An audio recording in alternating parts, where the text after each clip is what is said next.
So thank you so much for joining us this evening. Tonight's focus and what the BHASD Proud Night is all about is to highlight all the different programs and academic opportunities, as well as extracurricular opportunities our students have in this school district. We have a ton to be proud about, and sometimes our day-to-day pieces of operation of the school, of our children going to school, we don't understand the bigger picture. And so today is really about understanding that bigger picture, understanding everything that happens from kindergarten up to 12th grade within the school day program, as well as what happens with those ancillary supports, things that happen with our pupil services, things that happen with our virtual academy, things that happen on the financial and facilities end.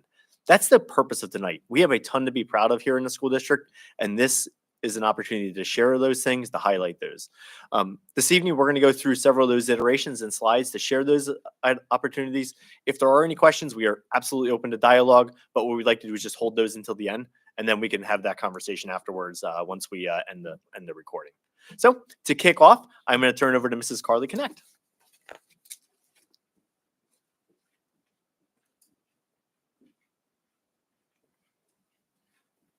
Good evening and welcome for joining us.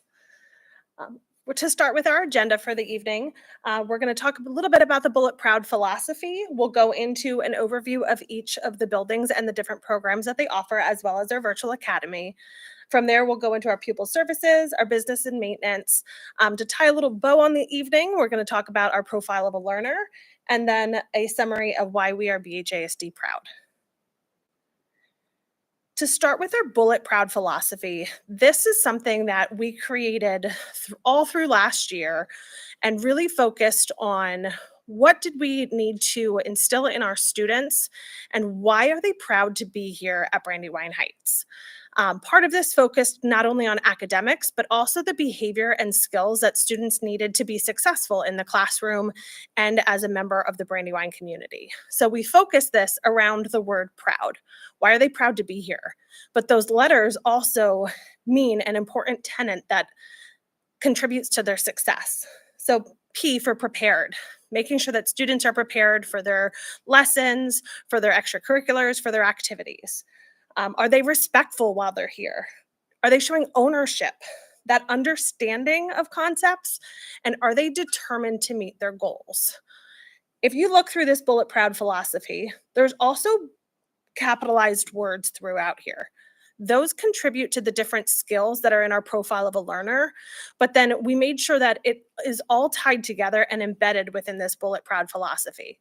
This is something that our classroom teachers embody in our students through their lessons, our cafeteria workers, our hallway monitors, making sure that they're demonstrating what it looks like to be bullet proud in all of our buildings and all of our common spaces. So as we approach this evening, the highlight of programs is also why are we Brandywine Heights proud? And with this focus of being bullet proud. To introduce the elementary school, Ms. Stephanie Kelly. Good evening, everyone. Thank you for joining us tonight. We have so many things to be proud of at the elementary school. I've chosen 3 of our big programs to highlight this evening. Our Birth to 5 program, which is new this year, pre-K counts, as well as our MTSS process. So our Birth to 5 program is brand new this school year. The hopes is to connect families in the district that have students that are not school age yet, but get them involved in our school and how can we best support their development prior to them even getting to kindergarten. So what's really cool is we are the first in Berks County to offer this type of program to our district families. As we talk about the first, something that happened most recently at one of our open gym programs is we had a baby take her first steps right with us. Poor daddy didn't get to see it, but the mommy did, and it was really neat to be a part of that. So when you think about a child that's going through the journey of the elementary school, I'm just thinking that some of the kids that will be walking through our doors also took their first steps in our building, which is super cool. So as I mentioned, that happened during one of our open gyms. It's an opportunity for families with younger kids to come in, have a parenting network group, and the kids to have socialization. The open gym is focused on gross motor skills. There's always handouts and takeouts of educational parenting tips as well, but also really focusing on the child development. We'll also have play and learns coming up. Kinder Music is another program for for the learners in this group here. It provides an opportunity for those that don't qualify for pre-K counts to be engaged in the school setting as well. Something else that's part of our Birth to Five program is we are a part of the Dolly Parton Foundation's Imagination Library, which is a really neat opportunity for all students to get a book every month from the time that they are born until they are in school. So they get to build their own library at home, and that's all of those books are free to those families being a part of that foundation. And this program has a lot of community connections. Mrs. Acosta, our teacher, has done an excellent job of networking with our community library. They had an event at Savage Farms. She's met with DECA, just trying to make sure that we are working together as a whole. So some of the students that may be connected to our Birth to Five also can also be involved in our pre-K counts classroom. We can service up to 32 students. Right now we have a roster of 31. We have one open slot. If anybody knows anybody that would be interested in applying, we are taking that. We partner with the Berks County Intermediate Unit and have for almost 10 years now in providing pre-K counts opportunities. This is the first year we have 2 classrooms running in the same structure, but it's really great to provide that opportunity to our kids that may be in most of need. And then finally, I'm just going to touch on our MTSS process. MTSS stands for multi-tiered system of supports, and it's basically a safety net for our students for academic and behavioral needs. So making sure that we have a very systematic approach of how we track our students and their success. If anybody is not meeting benchmark goals or where they need to be, we have a very particular plan in place to make sure that they are supported along the way. And we also do the same on the behavior side of the house. A connection that we are proud of with Kutztown University is we utilize interns for reading specialists as well as social worker interns to support both sides of the house there. So like I said, we have a lot of really neat programs at the elementary school. These are just the 3 big highlights here that I wanted to share this evening, why we are so proud at Brandywine Heights. So up next, we have Mr. Riggins, who will be talking about what he's proud about at the intermediate and middle school. Thank you. So welcome to the Brandywine Heights Intermediate and Middle School, where opportunities continue to build. Our students have such great opportunities as they walk into the beautifully newly renovated building here. And as the 4th graders walk in here, they have the chance to actually open their very first lockers, which is super exciting for them to do. I actually had a 4th grader today say to me, "Oh my gosh, Mr. Riggins, my brother's so jealous because I have a locker and he doesn't." And I said, "Well, what grade's again?" He goes, "1st grade." I was like, "Well, he's got a couple years yet, but we'll see him. We'll see him soon." So they get to come in, practice with their lockers, get to see what that's all about. In addition to that, they actually start transitioning classes, because in 4th grade, what we do is our students have a chance to switch classes for either a science class or social studies class. So that's where we start building them up, throughout the years as they start to move into the middle school and to the high school. Our 5th grade students actually get the chance to switch classes for their core classes. So they move from one class to the next, from one teacher to the next for their core classes, but for their encore classes, they actually stay with their homerooms. So that's just another a part of the transition. In addition to that, playing an instrument is something that gets introduced when they come into the building in 4th grade. So we introduce them to the band, they get to see all the instruments, and hopefully they can find something that they're interested in, and they will stick through that when they're in intermediate school, through middle school, and then on again into the high school. As 5th graders, our students have the unique experience of participating and attending overnight camp. And it could be the very first time they're actually away from home for 2 nights, which could be scary and fun, exciting all at the same time, but they get to do that as 5th graders. Moving into the middle school, our students have a chance to participate in a number of athletics. We have 14 athletic teams that we actually have, including our newest esports team that they can participate in. One of the exciting things about our middle school athletics this year is our boys soccer team, our varsity soccer team went 13-0 this season. So that hopefully that's going to motivate a number of the 6th graders coming up to say, you know what, I'm going to join that soccer team and keep that tradition alive. The extracurricular clubs that are offered at the middle school, there's a variety of them. We have a STEM club that the students participate in. We have the Reading Olympics. We have the after-school weight room. There's a number of things that the students can participate in, not just the sports, but anything that they can find interest in. We can offer that. And all of these things cannot be offered without our phenomenal staff. We have a lot of teachers in the building. All of our teachers are very passionate, and they're looking to make sure that they're finding the things that students are interested in, and they're nurturing that. And if they need additional support in any areas, then they're actually identifying those students, and they're saying, you know what, we're going to give you some additional attention so that you can strive to reach those new heights. That goes right along with our advisory program. Every student in the building is attached to an adult in the building. So every teacher picks a student, picks 11 or to 15 students in the building, and they actually make those connections anytime throughout the day, anytime throughout the week. They're checking on their academics, they're checking on their activities that are going on outside of school or inside of school. It doesn't just have to be about the grades. We want to know how they're doing. We're focusing on the whole student. So every single student has a connection to an adult in the building. In addition to that, we are providing supports to our students all throughout the year in all academic areas. What we're doing is we're seeing where these students are struggling, where the gaps need to be filled, what skills they need to be working on, and we're pulling them through our intervention programs. In addition to, in the middle school, we have a win period, which is a what I need period at the end of each day. Our students are getting pulled, and then they're working on those skills so that they can be successful, so they can reach new heights, so they can continue with that proud philosophy that they start out with in the elementary school. So this is just a snapshot of what we're proud of here at the Brandywine Heights Intermediate and Middle School. And I'm looking forward to bringing in the new third graders when they do come to us. So next up is Mr. Robert Farina. Thank you, Mr. Riggins. Good evening, everyone. So as we look through the first two buildings in the district, the ES and the intermediate middle school, prior to switching over to the high school, we want to take a minute and look at the standardized achievement data for those two buildings, the ES and the ISMS. I know we're talking about all of these great opportunities, and I hope I don't bring the tenor of the room down by talking about data and numbers, but it's an important piece to show, because when you look at all of the amazing opportunities that these two buildings offer our students, it shows in the academics that we're judged on every year through the eyes of the state of Pennsylvania.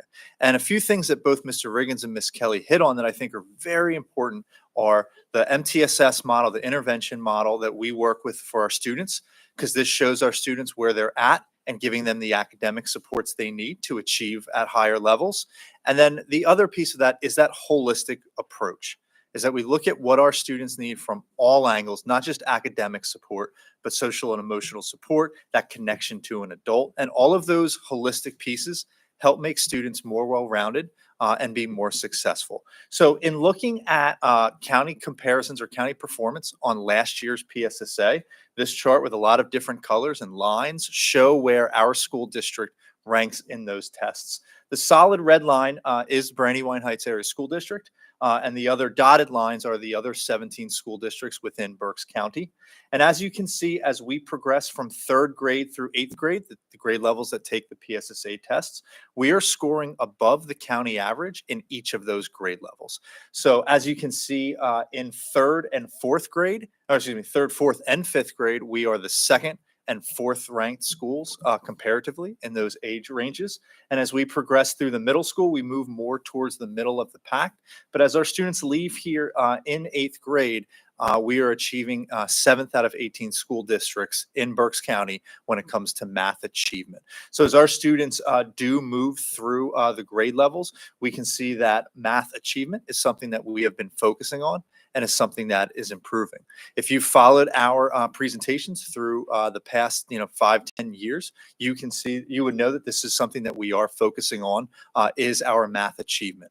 And this is something, again, through that intervention, focused on our resources as well, providing resources to our interventionists and our classroom teachers. We are making gains and our younger students are performing higher, and that is keeping our math trend in that upper part of the county. Moving on to ELA, or English and Language Arts. Again, you can see we are the solid red line, and all of our grade levels from 3rd through 8th grade are in that top upper quarter or upper half of Berks County. We're achieving above county average in every grade level in ELA. And as our students are entering or are in 3rd grade, we are the 2nd highest school in ELA achievement. And as they are leaving this building at the end of 8th grade, we are 4th in the county in ELA achievement. And this is a testament to the strong ELA performance throughout all of our classrooms, all of our teachers. When we look at our ELA department, we have reading specialists on staff. We have teachers who are highly qualified in both writing and reading. And we see tremendous results here as gauged by the PSSAs. And lastly, the last tested subject is science. These lines look a little bit different as students only take science in 4th grade and 8th grade. This is a test that's only taken twice.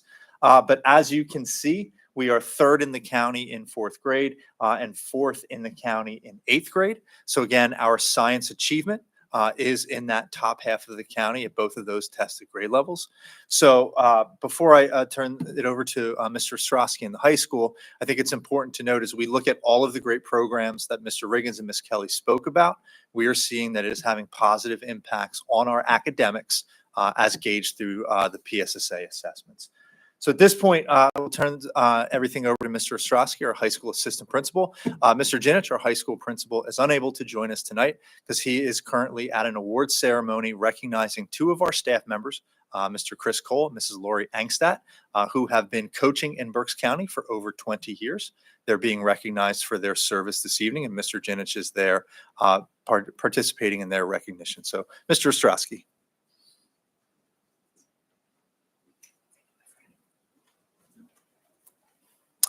Good evening, everybody. Yeah, as Mr. Farina said, we're very proud of those 2 teachers giving such service both inside of the classroom and outside of the classroom, something that we're very proud of. I think as students leave the middle school and enter into the high school, the focus is going to be on opportunity. Opportunity to connect to a future plan and execute that plan with accessible resources to build upon their future. We have connections with career resources, college and post-secondary schools, as well as the military and protective law enforcement services. Courses are set up to provide pathways in all sorts of arts, humanities, business careers, engineering and industry, and health sciences.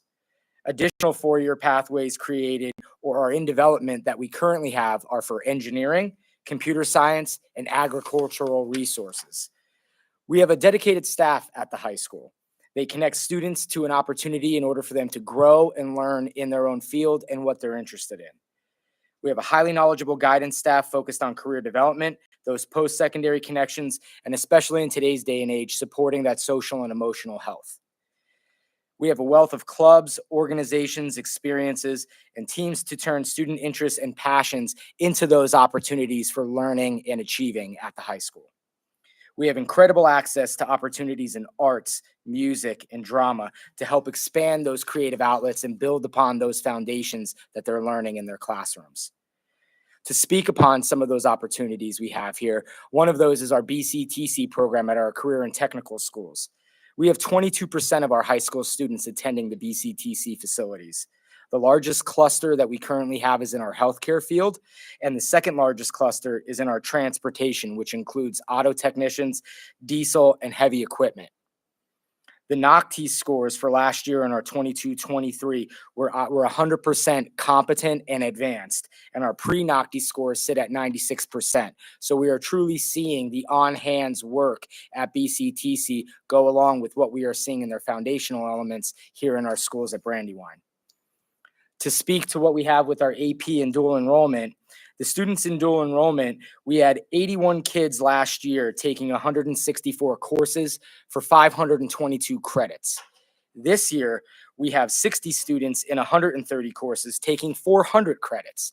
That is quite a bit of credits for our students to be taking and gaining that opportunity for them to move into their futures, college ready and even career ready. For our AP scores last year, we had 42 different tests taken across, 42 tests taken across 10 different examinations. 71% of those exams were a score of 3 or above, and the average for our AP testers was at a 3.46, which is something that we're really proud of for all of those test takers. To speak to those opportunities, the state has come down with our Act 158 requirement, which allows us different pathways for them to graduate. So to speak to some of those pathways, we have 111 students in our senior class this year as a cohort. 79 of those 111 students reached Keystone Proficiency Pathway. That means they're passing those tests when they take them to be able to be ready in those fields that we've been learning in school. The CTE program pathway, we have 8 students going through that pathway.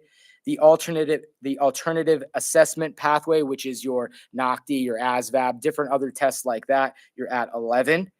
We have 7 in our evidence-based pathways and 6 for our IEP goals pathways as well. So we're very proud that we're able here at Brandywine Heights High School to get these students into a pathway, provide them the opportunity and resources that they need to get into the career that they want to go into and be happy and proud of being there.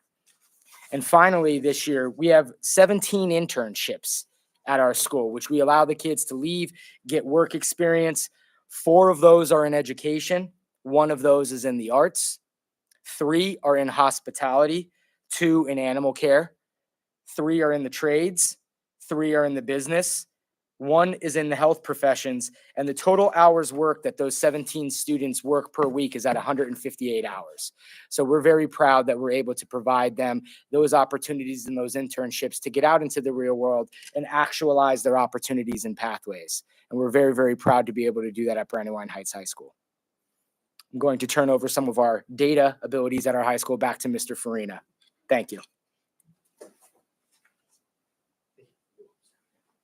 And similarly, as we had looked at the achievement at the elementary, intermediate, and middle school, looking at our high school, the high school students take 3 Keystone examinations: English Language Arts, Algebra 1, and Biology.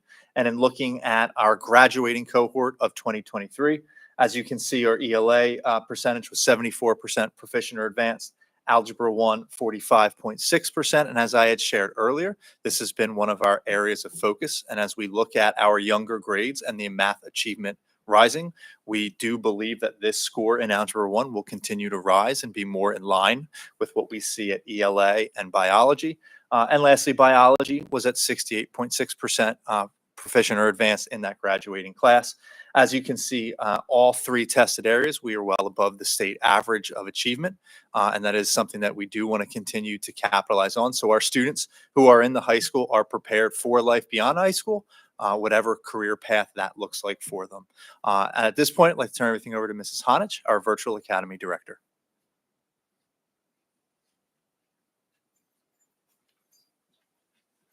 Good evening. Our Virtual Academy is an extension of all of our schools. It is a K-12 online program that services about 250 students that participate annually. Our ultimate goal for our Virtual Academy program is to personalize the education plan for our students based on their individual needs, interests, to develop their full potential. The Virtual Academy provides flexible scheduling for students, whether they're taking the pathway of college prep courses, BCTC, or internships, as Mr. Ostrowski had mentioned. One major strength of our program is we want our community kids to stay in our community schools. So we provide local support and we encourage community involvement. Our Virtual Academy is used in a multitude of ways. We use it for core and career courses. We also allow students to take courses that have a STEM focus, so that's science, technology, engineering, and mathematics. Students that may have schedule conflicts are able to take some online courses in order to meet all the requirements, in addition to enrichment and credit recovery opportunities. Our elementary program, which focuses on grades K through 5, we provide weekly lessons that focus also on STEAM, that's adding art to our science, technology, engineering, and mathematics. We focus on teamwork, so we have our students come in. They're fully virtual, but we want to give them opportunities to work together and socialize. In addition, we also have our students participate in school field trips. We plan virtual academy specific field trips as well, but we really want our students to interact with their peers. Our secondary program, which focuses on grades 6 through 12, provides 4 world languages in the middle school and 5 elective courses. Students can take Spanish, German, French, and Latin, in addition to photography, journalism, digital art and design, 2D art studio, and exploring music. So we encourage our students, we have a flexible schedule option for students so they can come into school, be traditional students, and just take an elective course through the virtual academy, or we can have our full-time students come in for encore or any core subject areas that they might need direct instruction for. Our high school courses, we have 118 semester-based elective courses. Just to name a few categories, pathway specifically, we have agriculture, energy, food and natural resources, business, health science, law, public safety, corrections and security, science, technology, and engineering, to just name a few. One excellent opportunity we have in the high school is we have a high school classroom where virtual academy students, whether they have a study hall built in their schedule, if they have an online course, they can come into the virtual academy classroom and work on their online course. And also we use it for students that might need extra support that are fully virtual, but they need more support, so they come in for a period of time to get that extra support using that virtual academy classroom. Some highlights we have under the sports and career pictures on the slide. I just wanted to highlight some very specific student examples. Nevada Parks under sports is a gymnast that has been with us since intermediate school. She's started her passion of gymnastics at a very young age, and the virtual academy has allowed her the flexibility of training for a good portion of her day, in addition to maintaining her academic rigor.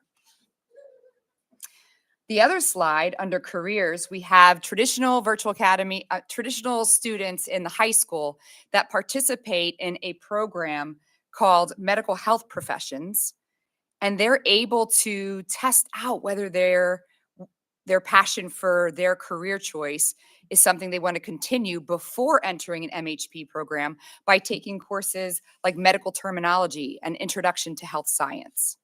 So just to name a couple specific examples of students that utilize the virtual academy to their fullest, and they were able to reach their fullest potential and their passion.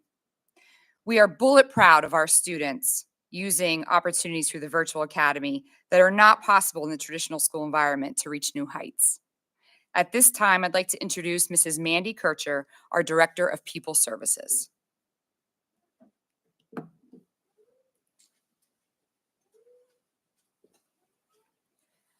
Good evening, everyone.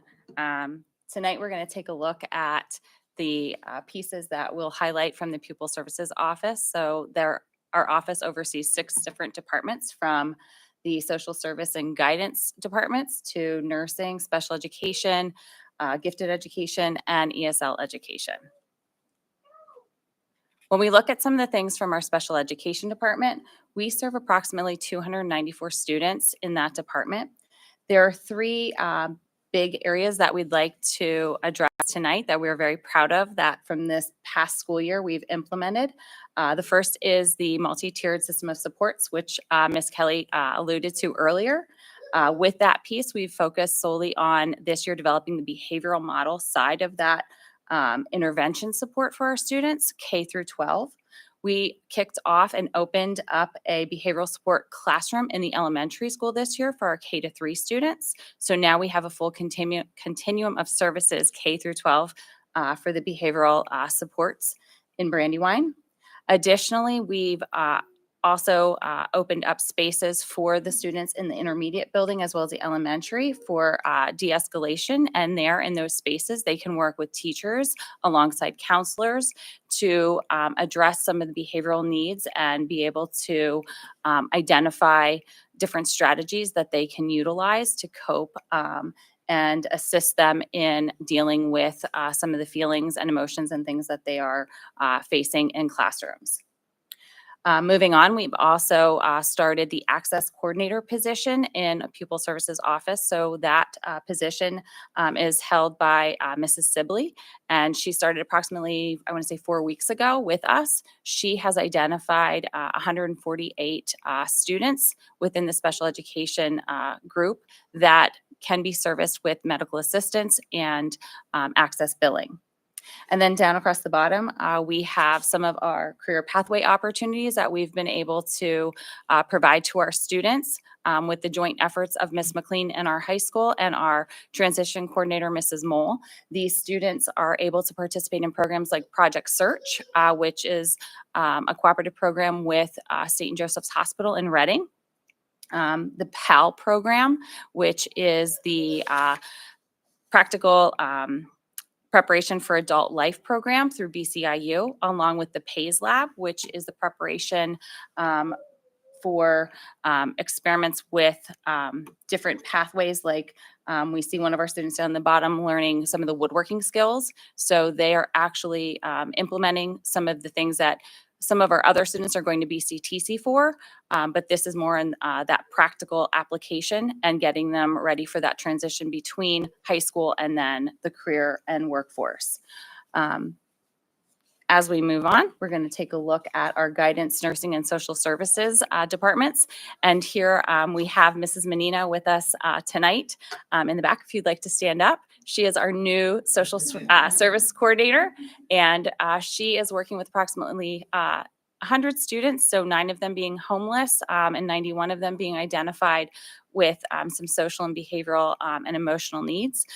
With the joint efforts of our nurse team as well as our guidance teams, they are providing different social groups for students to participate in, from journaling to friendship groups to lunch bunch, and different things and opportunities like that. Mrs. Menino is also putting together the holiday meal drive for families in the community. She's looking to open the Y program again here in our intermediate middle school for students. And then as we look at our nurse team as well, she works with the nurse team on some other individualized student needs related to some of the health services. And then one other point regarding our health team, we do have a shared nurse that we are proud to say over the last year has assisted our team tremendously with covering absences, helping with field trips, helping with just some of the scheduling for preparation for our health screenings and things like that. And then finally, when we look at our English language learners and our gifted education, we have some cultural connections that we're very proud of. And tonight we have one of the students with us. We have a Stephanie in the back, if you'd like to stand up. She is one of our 11 students here in the district. You may have a seat. And she recently just passed her United States citizenship test, and she received her citizenship and looks to graduate at the end of this year, pursuing college and studying law and wanting to become an immigration lawyer. So that's fantastic, and we're very proud of her for doing that.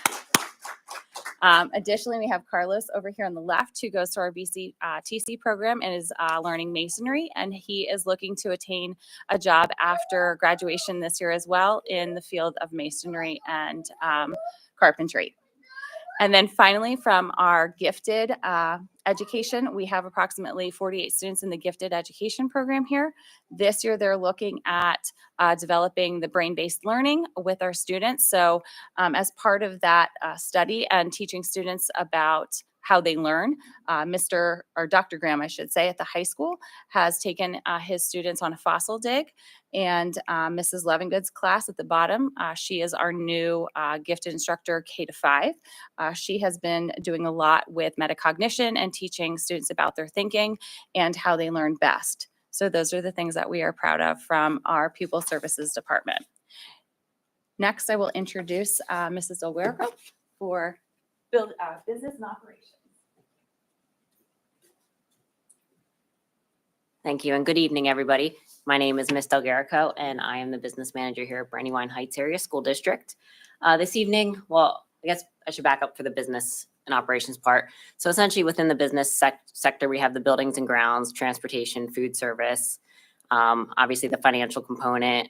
But the one part that I wanted to present tonight is what we're most proud of, and that's really the transition that our buildings and grounds and district has taken in the last 5 years. As everybody had talked about, we're doing a lot of great things within this district that we're all very proud of. But kind of my role is that customer service piece where I need to provide not only the kiddos, but also our staff, the resources that they need to be productive in their day-to-day environments. So here, kind of start off with, we had 4 phases that started in the back of summer of 2019. The first phase was essentially the high school roof replacement. And then we did some work at the elementary office. You'll see, if you remember prior, we kind of revamped the whole front of the business or of the elementary. Then we kind of transitioned into phase 2, which was the elementary renovation and expansion kind of out the back of the building. They got a new library, additional classrooms, and also some STEM rooms. And then we kind of move into phase 3. I would say we're just about complete that, but we did most of the work in 2021, 2022. And a lot of that took place right here in this building. We did the intermediate middle school renovation. As you can see, walk these hallways, this is all new, reconfigured, but also just that nice facelift that was desperately needed. And then you'll also see some renovations via the auditorium as well. And then phase 4, we're kind of dabbling in it. We're not quite there yet. We had a meeting this morning, a construction meeting, kind of wrapping that up. But that's sort of the grand finale, the last phase of this project. And it's really finalizing the upgrades here, which you'll see there's some stuff going on the front of the building at the moment at the bus canopy, but some HVAC upgrades and also the high school auditorium lighting. And we'll also touch on the outdoor stadium project at the high school, which there was a presentation about 2 weeks ago for the community. And here, for those of you who are interested in kind of the numbers piece of this, this is kind of our tax rate over the last 10 years. Mr. Pottinger, who was our superintendent, came in around 2013, 2014. And he's really kind of been the driver of staying fiscally responsible, essentially for our taxpayers who fund this. And you'll see from here, the last 10 years, we've had about a 1.5% or a 1% average increase in our taxes, which is well below what we could have increased taxes, which is that green line that you'll see there. And then kind of moving on to what we're proud of is we've been able to do all these facelifts and these construction projects without having that huge impact to the taxpayer. And how we have done that is called what you call bond layering. So back in, I think it was 2019, we took out the first of the 4 bonds, and they totaled about $21 million. So essentially we got that money up front, set it aside for all these renovation projects. And then we've kind of earmarked about $2.5 million within our general fund that we approve in the budget every year. But by earmarking only that 2.5%, we've been able to pay it off in like bite-sized increments without increasing taxes. We've had that money to be able to do some pretty significant projects. And here I'm just going to walk you through some pictures of the projects that we have completed, recently completed with that money. And you'll see the renovated intermediate middle school auditorium. This is what it currently looks like. A huge improvement over what it was. We just had Veterans Day celebration on Friday. Here's the back of the elementary school that you can see where the additional classroom space, the big gym addition. So you can see those projects. And then kind of what we saw this fall, you'll see the intermediate middle school soccer field got a nice upgrade to the playing surface, the high school roof replacement. I didn't put a picture because I didn't think anybody would be interested in seeing that, but it does exist. So kind of moving on, like I said, we're kind of in between that phase 3, phase 4 area. We got some small projects going on while we're really ramping up to that final phase 4. This is kind of out front of our building right now. This was about a month ago, and you'll see we're finishing up the bus canopy repairs for safety reasons. And then you'll see here, this is kind of the last big piece of the projects. For some, it's probably the most exciting piece. If you're in the extracurricular events, the high school athletic stadium project, you'll see, here's essentially what it looks like now. There's a picture of what you can see. We'll have an artificial turf. We can bring our track team back to, essentially back home to the high school. And then we have some auditorium lighting upgrades at the high school and some HVAC upgrades to finalize. And that's all I have. So I'm going to hand it back over to Mr. Farina.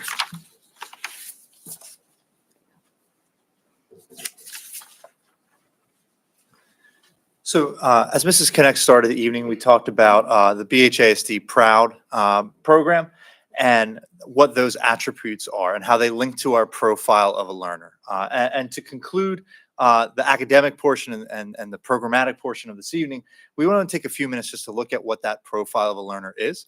And as you can see, we spent the last year plus where members of our community, members of our teaching team, members of our administrative team came together and said, what do we want our graduates to have when they walk out of our doors? And we ultimately bucketed them down into 3 areas: skills, interests, and knowledge. So we feel that's what folks need to be successful as adults. And we then said, okay, looking at that inwardly, what do we need to do as a school district to provide students the opportunities to have the skills they need, the interests they can pursue, and the knowledge base to be successful at whatever those endeavors are. And that is ultimately where we want to go as a school district. We want to build those skills, foster those interests, and foster that knowledge. And we truly believe that what we are doing and where we continue to build from a professional development standpoint, from a programmatic standpoint, we are being successful in doing so. There are a lot of amazing things occurring that we should be very proud of as a school-based community. And I think these are areas that, although we believe we are doing well, there's always that area for constant improvement. As we continue to build on our programs, continue to provide more opportunities, this is where we look to build in our students. So that is the little bit about our profile of a learner, how it ties to that BHASD P.R.O.U.D. Oops, I jumped the gun a little bit. I apologize. And at this point, I'd like to bring back up our superintendent, Mr. Pottinger.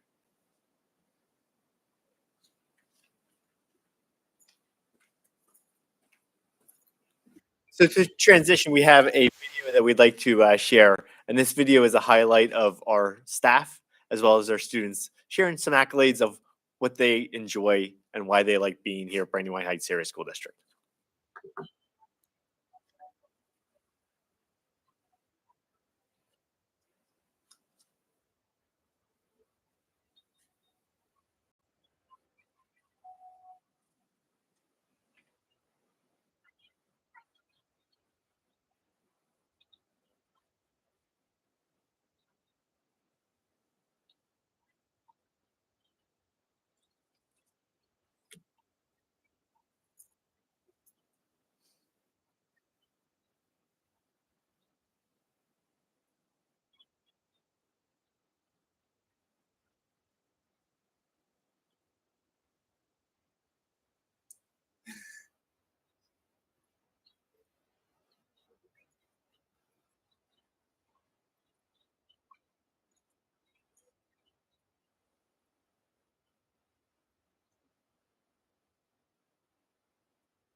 So as we kind of reflect on those comments, a lot of things resonate for me. The comments of students saying they're proud to be in a small hometown school district where they have opportunities. Students saying that they have those opportunities of pathways and they're aligned for their careers or where they're headed. It's neat to hear our staff share stories of being about being a family and being connected to the community. All those pieces are what we have strived to do here in the school district. This is my 11th year as superintendent, and for me, that is so empowering to understand that what students and staff are saying is what our vision was, and you see it coming to fruition now. And for people to understand that and recognize that and share that in their own words is something that's very powerful to me, and something we're going to continue to do to ensure that we focus in to be a community school, that we're focusing on what is best for our students so that we can give them the pathway to be successful. Part of that is our staff. We could not do any of this without our amazing staff. And so we put some statistics up here. Some of these things are really neat. 23% of our staff have been here for 20 plus years. 34%, 15 plus years.